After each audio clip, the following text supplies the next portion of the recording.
nuhtlus nimega Rail Baltic. Tuletaks siis natukene meelde, kust me alustasime, ma ei tea, varsti juba 15 aastat tagasi.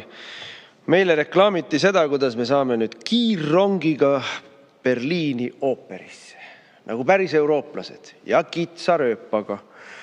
Kiirrongiga Berliini ooperisse, seda juttu meil räägiti. Ja siis räägiti sellest, kuidas kulu kokku on kusagil seal 1,4, 1,6 miljardit, 2 rida viaduktid siin-seal sõidab 240-300 kilomeetriga tunnis. Sellist muinasjuttu hakati meile rääkima. No kellele ei meeldiks, ma ka olin nõus, et võiks ju täitsa saada. Kuhu me tänaseks välja oleme jõudnud?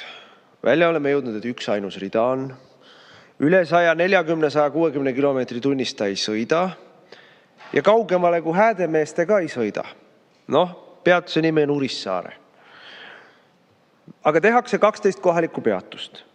Kulu on, kogu kulu hinnatakse siin 35 miljardit, Eesti osa sellest umbes kolmandik, 12 miljardit, eks ole, üle 10 miljardi kindlasti. See on ju absurd. See on absurd kõik.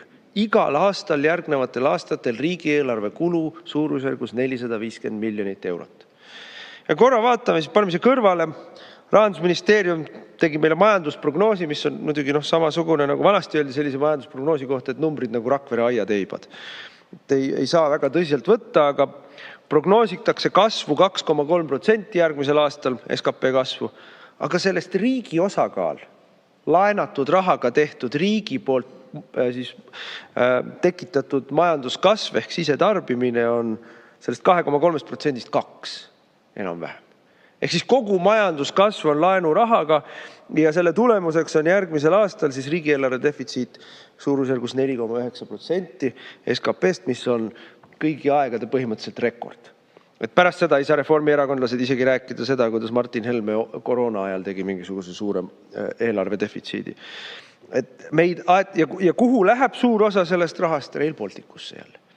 Et meil aetakse mõne aastaga silmnähtavalt riik aetakse pankrotti kiirraudteega Tallinnast Häädemeesteni, millel on vahepeal 12 peatust kohalikuks peatuseks.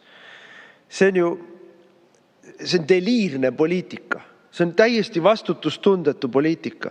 Võtame selle sama 450 miljonit, see on 2 korda rohkem, kui laekub automaksust. Lihtsalt vasakule. Ilma igasuguse kasuta majandusele, inimestele, transpordile, ilma igasuguse kasuta, aga raha läheb. Ja siin tuleb üks lihtne asi meeles pidada. Raha, mis ära kulub, kellegi omaks ju saab. Keegi saab rikkamaks selle võrra. Vanasti roomlased ütlesid, kui bono, ehk tuleb vaadata, kuhu raha läheb, aga tegelikult me isegi pea seda küsima, me teame, kuhu raha läheb Reformierakonna sõpradele. Küsisin enne ministrilt, et kaua see iba kestab. Vastus tuli, et meie ehitame ikka edasi kuni 30 aastani, ma vastan ilusti teie eest ise. Kestab senikaua, kuni ükskord Reformierakonna pätid valitsusest välja lüüakse, siis lõpeb ära.